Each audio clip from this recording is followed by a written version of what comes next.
The class composition of the uprisings that I looked at matter quite a lot in ways that were often ignored, perhaps even intentionally, by media narratives. And so often in the 2010s, especially the set of revolts that I look at, the middle class elements take center stage. Demographically, empirically, there is high middle class participation, but often more importantly than that, the middle class is put at the center of the story by people like me in the global media.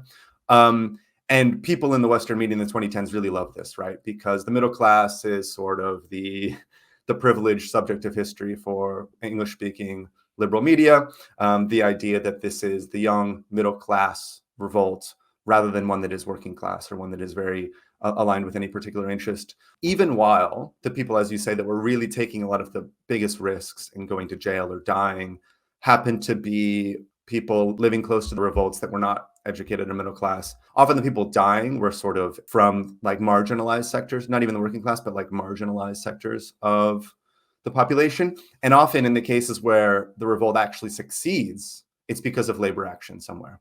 A Turkish sociologist, Cihan Tuyal, wrote a really good article in 2015 called Elusive Revolt about this exact dynamic, which I really recommend.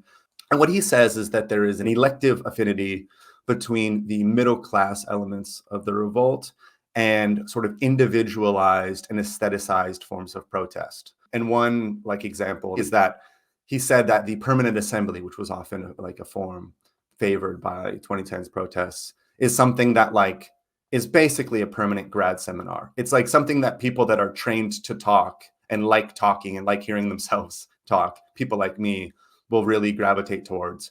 Whereas a lot of other people in society are not, they don't love talking all day long. They want to participate in the struggle in a different way, or more importantly, they really care about the outcome. And so he often points to a split between protests that gravitate to more formal or institutional concerns like corruption, rather than actual outcomes that change the material conditions of people. And this is often what working class people cared more about.